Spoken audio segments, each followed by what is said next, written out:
I'm Miss Aili from the Yonkers Library in New York, but for now I'm at home with all of my favorite books, and I'd love to read them with you. Let's sing our welcome song, shall we? Welcome, welcome everyone. Now you're here, let's have some fun. Stories old and stories new. Fun for me and fun for you. Welcome, welcome everyone. Now you're here, let's have some fun. Today, we are reading about clothing, and our first story is Fox's Socks by Julia Donaldson with pictures by Axel Scheffler, and it has flaps. Poor old fox has lost his socks. He looks in a chest and finds his vest. Let's have a look. There's his vest.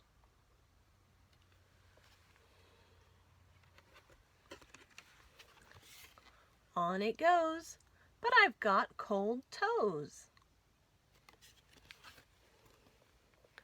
Under the stair is a shirt to wear. Let's look under the stair. It's a nice blue shirt.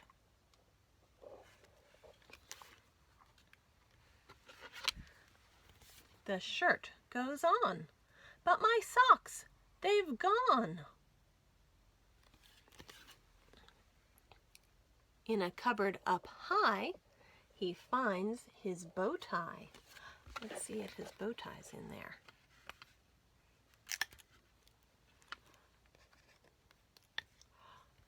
Do you see a bow tie?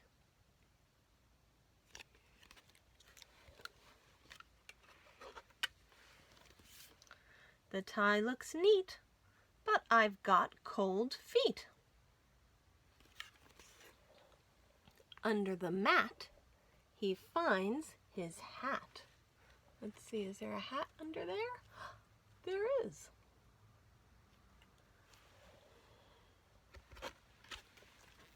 But where are my socks? Says poor old fox. He looks in the clock and finds one sock. Let's open up the clock. There's one blue sock.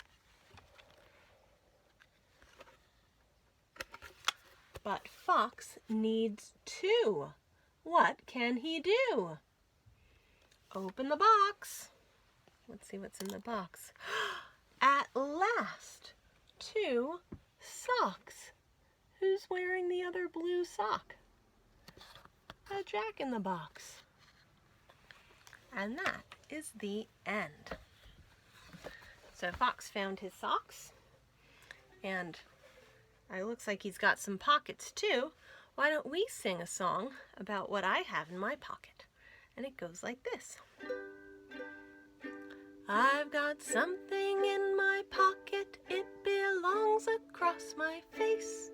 I keep it very close to me in a most convenient place. I bet you couldn't guess it if you guessed a long, long while. I'll take it out and put it on, it's a great big happy smile.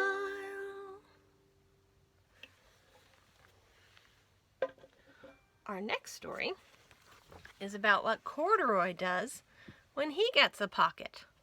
So, A Pocket for Corduroy, and it's by Don Freeman. Late one summer afternoon, Lisa and her mother took their laundry to the laundromat. Lisa carried along her toy bear, Corduroy.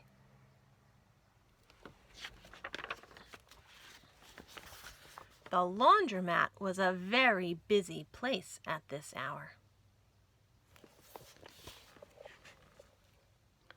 Now, Corduroy, you sit right here and wait for me, Lisa said. I'm going to help with our wash.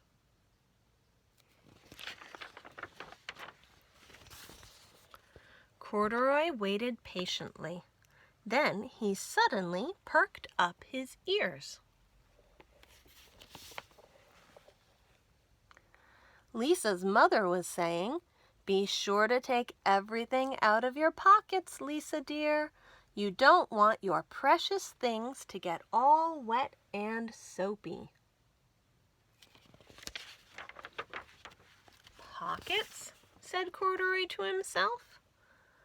"I don't have a pocket."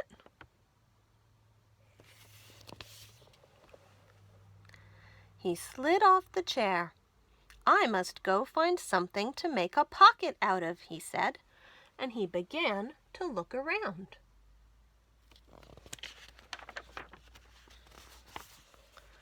First, he came to a pile of fancy towels and washcloths, but nothing was the right size or color. Then he saw a huge sack of colorful clothes in a laundry bag. "There ought to be something in there to make a pocket out of," he said.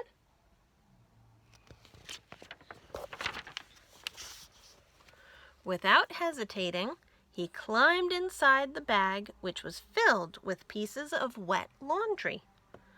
The dampness didn't bother Corduroy in the least. "This must be a cave," he said.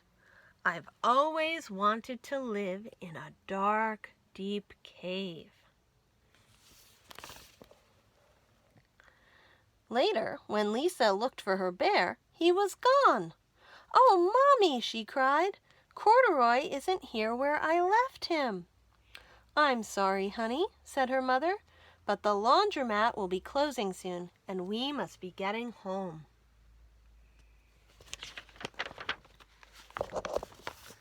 Lisa did not want to leave without Corduroy, but her mother insisted. "You can come back tomorrow," she said. "I'm sure you will find him." As they left, a young man wearing an artist's beret was taking his wet laundry out of a bag, the very bag Corduroy had discovered. Before he knew it, Corduroy was being tossed, together with all the sheets, shirts, shorts, and slacks.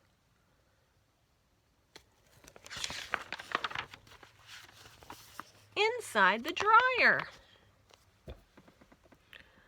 But just as the artist was shutting the glass door, Corduroy tumbled out onto the floor. "How in thunder did that bear ever get mixed up with all my things?" the artist wondered.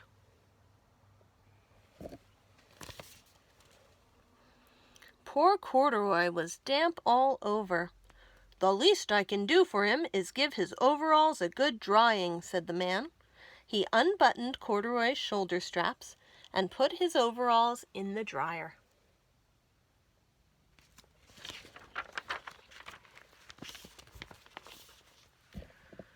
Corduroy grew dizzy as he watched the clothes spinning around, but the artist became inspired.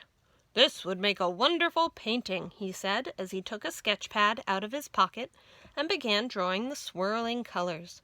"I can hardly wait to get back to my studio." Finally, the dryer stopped whirling, and the man gathered up the clothes.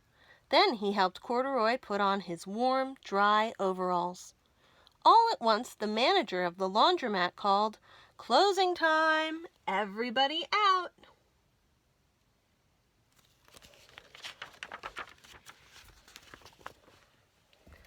Corduroy was gently placed on top of a washing machine. "I wonder who that bear belongs to," said the artist as he was leaving. "He should have his name someplace. He's too fine a fellow to be lost." As soon as the lights were turned off, Corduroy began his search again. He was surprised to see something white glowing in the dark. "Maybe it's snow," he said. "I've always wanted to play in the snow."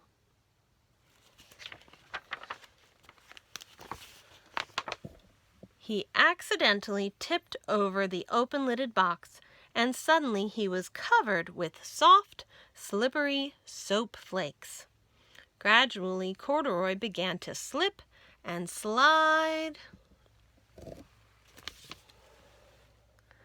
"Oh, what fun," he said with a smile. "I've always wanted to ski down a steep mountainside."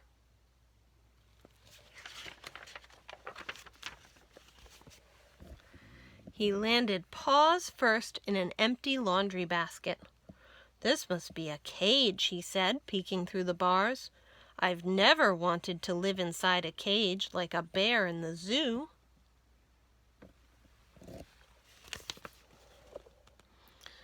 But by now Corduroy felt drowsy, and soon he nodded off to sleep.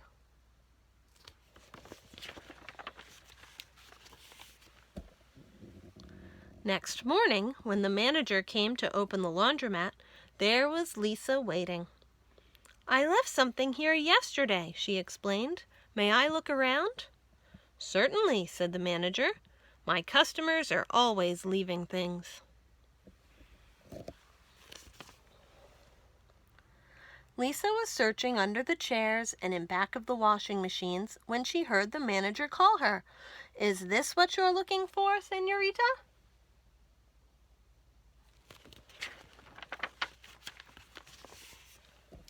"Yes, yes, he's my best friend," shouted Lisa. She reached in and picked Corduroy out of the basket. "So this is where you've been, you little rascal," she said.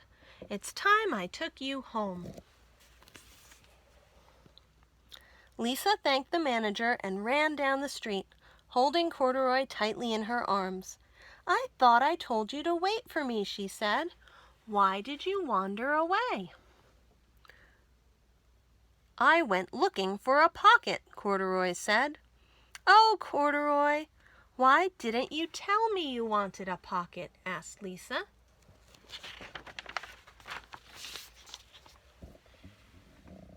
That very morning, Lisa sewed a pocket on Corduroy's overalls. "And here is a card I've made with your name on it for you to keep tucked inside," she said. "I've always wanted a purple pocket with my name tucked inside," said Corduroy, as he and Lisa nuzzled noses. And that's the end. And now it's time for us to say goodbye. Can we sing our goodbye song? Ready? Goodbye, goodbye, everyone. Story time was so much fun. We are done, but don't be blue. Next time we'll read something new. Goodbye, goodbye, everyone. Next time we'll have lots more fun. Goodbye.